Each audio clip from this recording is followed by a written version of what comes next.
శ్రీ సత్యసాయి జిల్లా మడకశిర నియోజకవర్గం తమ్ముడేపల్లి గ్రామంలో శ్రీ ఆంజనేయ స్వామి జయంతోత్సవాలు ఆలయ కమిటీ ఆధ్వర్యంలో అత్యంత భక్తి శ్రద్ధల నడుమ ఘనంగా నిర్వహించారు.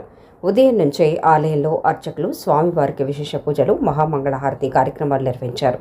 అనంతరం కన్నుల పండుగ, వెండి రథోత్సవం, దీపోత్సవం మరియు పూల రథోత్సవాలు సాగాయి. స్వామివారి ఉత్సవమూర్తులను గ్రామంలోని ప్రధాన పురవీధుల్లో మేళతాళాల నడుమ అత్యంత అద్భుతంగా ఊరేగించారు. ఈ వేడుకల్లో పాల్గొనేందుకు స్థానికులతో పాటు పొరుగు రాష్ట్రాల నుంచి కూడా విశేష సంఖ్యలో భక్తులు, మహిళలు తరలివచ్చారు. భక్తులు స్వామివారిని దర్శించుకొని తమ కోరికలు, మొక్కుబడులు తీర్చుకొని ఆశీస్సులు పొందారు. అనంతరం ఉత్సవ కమిటీ ఆధ్వర్యంలో విచ్చేస్తున్న భక్తులందరికీ తీర్థప్రసాదాల పంపిణీతో పాటు భారీ స్థాయిలో అన్న సంతర్పణ కార్యక్రమాన్ని నిర్వహించారు. ఇలాంటి అవాంఛనీయ సంఘటనలు చోటు చేసుకోకుండా స్థానిక ఎస్ఐ వలీ బాషా తన సిబ్బందితో కలిసి పకడ్బందీగా బందోబస్తును నిర్వహించి ఉత్సవాలు ప్రశాంతంగా జరిగేలా చర్యలు తీసుకున్నారు. ఈ కార్యక్రమంలో ఆలయ కమిటీ సభ్యులు, స్థానిక ప్రజాప్రతినిధులు మరియు గ్రామస్తులు పెద్ద సంఖ్యలో పాల్గొన్నారు. ಆಂಜನೇಯ ಸ್ವಾಮಿ ದೇವಸ್ಥಾನ ಸುಮಾರು 500-600 ವರ್ಷಗಳಿಂದಲೂ ಪುರಾತನವಾದ ದೇವಸ್ಥಾನ ಇದು ಬಸಲೇನವರು ಕುಂಚಿಟಿಗರ ಗೋತ್ರದಲ್ಲಿ ಬಸಲೇನವರ ಗೋತ್ರಕ್ಕೆ ಸೇರಿದ ಈ ದೇವಸ್ಥಾನ ಈ ದೇವಸ್ಥಾನ ಶಾನ ಪುರಾತನವಾಗಿದ್ದರಿಂದ ನಾವು ಎಲ್ಲರೂ ಕಮಿಟಿಯರಾಗ್ಬೋದು, ಗ್ರಾಮಸ್ಥರಾಗ್ಬೋದು, ಅಣ್ಣ ತಮ್ಮಗಳಾಗ್ಬೋದು ಎಲ್ಲರೂ ಸೇರಿ ಹೊಸ ದೇವಸ್ಥಾನ ಮಾಡಬೇಕು ಅಂತ ಪ್ರಯತ್ನ ಮಾಡಿ ಸುಮಾರು 3/4 ಭಾಗ ಪೂರ್ತಿ ಮಾಡಿದ್ದೀವಿ. ಈಗ ಸೆಕೆಂಡ್ ಕೂಡ ಪೂರ್ತಿ ಆಗ ಹಂತದಲ್ಲಿದೆ. ಬಹಳ ನುರಿತ ಶಿಲ್ಪಿಗಳಿಂದ ಸುಂದರವಾದ ದೇವಸ್ಥಾನ.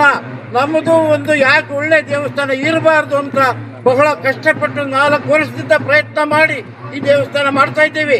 ಆದ್ರಿಂದ ಭಕ್ತಾದಿಗಳಾಗ್ಬೋದು, ಇಲ್ಲ ಬೇರೆ ನಮಗೆ ಇನ್ನೊಂದು ಪ್ರತ್ಯೇಕತೆ ಏನಂದ್ರೆ ಈ ದೇವಸ್ಥಾನಕ್ಕೆ ನಮ್ಮ ಬಸಲೇನವರು ಅಲ್ಲದೆ ಅಮರಾಪುರದ್ದು ವೈಶ್ಯಾಸ ಆಗ್ಬೋದು, ಬೇರೆ ಈಡಿಗರಾಗ್ಬೋದು, ಇನ್ನು ಬೇರೆ ಬೇರೆ ಕುಲದವರೆಲ್ಲ ಮನೆ ದೇವರಾಗಿ ಮಾಡ್ಕೊಂಡು ಇದನ್ನ ಪೂಜಿಸ್ತಾ ಇದ್ದಾರೆ. ಆದ್ರಿಂದ ಈಗ ವೈಶಾಖ ಸುತ್ತ ಬಹಳ ದಶಮಿ ದಿನವಾದ ಆಂಜನೇಯ ಸ್ವಾಮಿ ಹುಟ್ಟಿದ ದಿನವಾದ ಇಂದು ಆಂಜನೇಯ ಸ್ವಾಮಿ ಜಯಂತ್ಯೋತ್ಸವವನ್ನು ಒದ್ದೂರಿಯಿಂದ ಮಾಡ್ತಾ ಇದ್ದೀವಿ. ದಯವಿಟ್ಟು ಪ್ರತಿಯೊಬ್ಬ ಭಕ್ತಾದಿಗಳು ಬಂದು ನೀವು ಪೂಜೆ ಮಾಡಿ ಸ್ವಾಮಿಯ ಆಶೀರ್ವಾದ ಪಡೆದು ಇನ್ನೂ ಹೆಚ್ಚಿನ ಸಹಕಾರ ನೀಡಿ ಬೇಗನೆ ದೇವಸ್ಥಾನ ಪೂರ್ತಿ ಆಗೋದಕ್ಕೆ ಅವಕಾಶ ಮಾಡಬೇಕು ಅಂತಂದು ಮತ್ತೆ ಮತ್ತೆ ನಿಮ್ಮಲ್ಲಿ ಎಲ್ಲರನ್ನು ಕೈ ಮುಗಿದು ನಾವು ಕೇಳ್ಕೊಳ್ತಾ ಇದ್ದೀವಿ. ಬಸ್ಟನವರ ಪುಣ್ಯಕ್ಷೇತ್ರ ಕಟ್ಟೆಮನೆ ತಮಡೇಳಿ ಆಂಜನೇಯ ಸ್ವಾಮಿ ದೇವಸ್ಥಾನ. ಆದರೆ ಅವತ್ತಿಗೆ ಸುಮಾರು 700-800 ವರ್ಷದ ಹಿಂದ್ಗಡೆ ಸ್ಥಾಪನೆ ಮಾಡಿರುವಂತ ಪುಣ್ಯಕ್ಷೇತ್ರ ಇದು. ದೇವಸ್ಥಾನ ಕಂಡು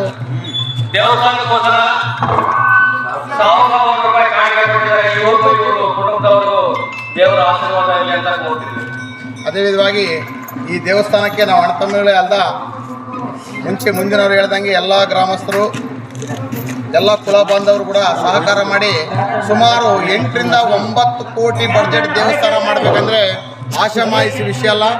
ಆದ್ದರಿಂದ ಎಲ್ಲರ ಸಹಕಾರದಿಂದ ಸುಮಾರು ಒಂದು 70% ದೇವಸ್ಥಾನ ಪೂರ್ತಿಯಾಗಿದೆ.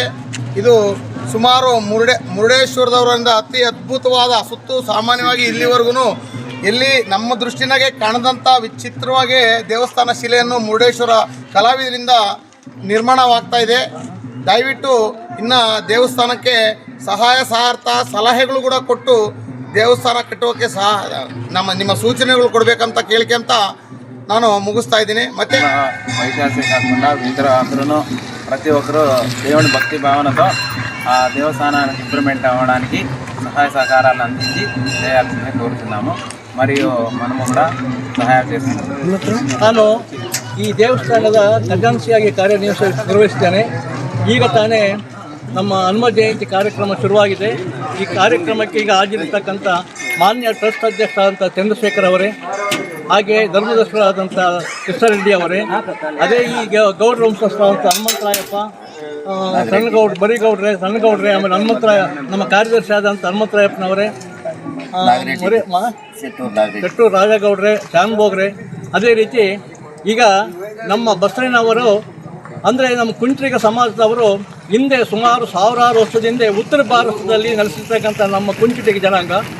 ನಮ್ಮ ಜನಾಂಗಕ್ಕೆ ಆ ಕಡೆ ಇಬ್ಬಂದಿ ಆದಂಥ ಸಂದರ್ಭಕ್ಕೆ ಒಡೆ ವೀರ್ಯಾತ್ರಾಯರು ನಾವು ಉತ್ತರ ಪ್ರದೇಶದಿಂದ ನಾವು ದಕ್ಷಿಣ ಇಂಡಿಯಾಕ್ಕೆ ಹೋಗ್ಬೇಕಂತೇಳಿ ಬಂದಂಥ ಸಂದರ್ಭದಲ್ಲಿ ಗಂಗಾ ನದಿ ಅಡ್ಡ ಬಂದಂಥ ಸಂದರ್ಭದಲ್ಲಿ ಗಂಗಾ ನದಿಗೆ ಜಲ್ದೇನ ಅವರು ಕೊಟ್ಟು ಅದನ್ನ ಗಂಗಾ ನದಿ ದಾರಿ ಮಾಡಿಕೊಟ್ಟಾಗ ಉತ್ತರ ಇಂಡಿಯಾಕ್ಕೆ ಬಂದಂತ ಬರ್ತಕ್ಕಂಥ ಜಾಗದಲ್ಲಿ ಒಡೆ ವೀರ್ಯಾಚಾರ್ಯನವರು ಬರ್ತಾ 33 ಅಮಾವಾಸ್ಯೆ 33 ಬಂಡಿಗಳು 12 ಅಮಾವಾಸ್ಯೆ, ಅದೇ ರೀತಿ ಬರ್ತಾ ಗುರುಮನೆ ಸಿದ್ದರಾಮೇಶ್ವರ, ಹಂಗೆ ಬರ್ತಾ ತಮ್ಮಡಿ ಆಂಜನೇಯ ಸ್ವಾಮಿ, ಮುಂದೆ ಹೋಗ್ತಾ ಗೊಡ್ಡಿಗೆರೆ, ಆಮೇಲಿಂದ ತಾಡಿ, ಇಷ್ಟು ದೇವಸ್ಥಾನಗಳು ನಮ್ಮ ಒಡೆ ವೀರಯ್ಯನವರು ಆಗಿನ ಕಾಲದ ಸುಮಾರು 1000 ವರ್ಷದಿಂದ ಮಾಡಿರ್ತಕ್ಕಂಥ ಈ ದೇವಸ್ಥಾನಗಳು ಈಗ ನಮ್ಮ ಪೂರ್ವಿಕರೆಲ್ಲ ಸೇರ್ಕೊಂಡು ನಮ್ಮ ಆಂಜನೇಯನ ದೇವಸ್ಥಾನ ಜೀರ್ಣೋದ್ಧಾರ ಮಾಡಬೇಕಂತ ಹೇಳಿ ಒಂದು ಟ್ರಸ್ಟ್ ಮಾಡಿ ಈ ಊರಿನ ಗ್ರಾಮಸ್ಥರು, ಹಿರಿಯರು, ಗೌಡರು, ವಂಚಕರೆಲ್ಲ ಸೇರ್ಕೊಂಡ್ಬಿಟ್ಟು ಒಂದು ಟ್ರಸ್ಟ್ ಅಂತ ಮಾಡಿ ಸುಮಾರು ಒಂದು 3 ವರ್ಷ ಆಯಿತು ನಾವು ದೇವಸ್ಥಾನ ಸ್ಟಾರ್ಟ್ ಮಾಡಿ.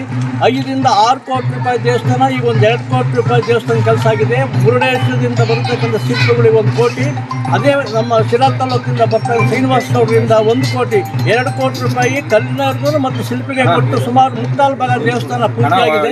ಇನ್ನು ಕೆಲವೊಂದು 6 ವರ್ಷದೊಳಗೆ ಈಗ ನಮ್ಮ ಸ್ನೇಹಿತರೊಬ್ಬರು ಅಲಗಲತ್ತಿ ಅಮಾವಾಸ್ಯೆ ಈಗ ಅವರು ಫ್ರೆಂಡ್ ಇರ್ತಕ್ಕಂಥ ರಾಜಗೋಪುರ ಮಾಡ್ಕೊಡೋಕೆ ಒಪ್ಕೊಂಡಿದ್ದಾರೆ. ಅದು ಸುಮಾರು 1 ಕೋಟಿ ರೂಪಾಯಿ ಹೆಂಗೆ ಭಾಗದ ತನಕ ಅದ್ರ ಮೇಲೆ ಶಿಖರ ಮಾಡ್ಕೊಡೋಕ್ಕೆ ನಮ್ಮ ದೇವಸ್ಥಾನದಿಂದ ಟ್ರಸ್ಟಿಂದ ಸಹಾಯ ಮಾಡಬೇಕಾಗುತ್ತೆ. ಅವರು ಜೂನ್ನಾಗೆ ನಾವು ಅದನ್ನು ಪ್ರಾರಂಭ ಮಾಡ್ಕೊಂತ ಹೇಳಿದ್ರೆ ಆ ಜೂನ್ನೊಳಗೆ ಪ್ರಾರಂಭ ಮಾಡಿ ರಾಜಗೋಪುರನು ಆದರೆ ಸಭ್ಯತೆಗಳು ದೇವಸ್ಥಾನ ಕೆಲಸ ಪೂರ್ತಿ ಆದಂಗೆ ಆಗುತ್ತೆ. ಇನ್ನು ಸ್ವಲ್ಪ ಶಿಖರದ ಕೆಲಸ, ಆಮೇಲೆ ಮುಂದೆ ಯಾಲಿ ಕಂಬ, ಆನೆ, ನಂದಿ ಇಷ್ಟು ಕಂಬ ಮಾಡೋಕ್ಕೆ ಮುರುಡೇಶ್ವರ ಕೊಟ್ಟಿದ್ದೀವಿ. ಅವರು ಕೆಲವು ಇನ್ನೊಂದು ತಿಂಗಳು 15 ವರ್ಷ ಕೊಟ್ಟರೆ ಅದು ಪೇಂಟಿಂಗ್ ಕೆಲಸ ಮುಗಿಯುತ್ತೆ.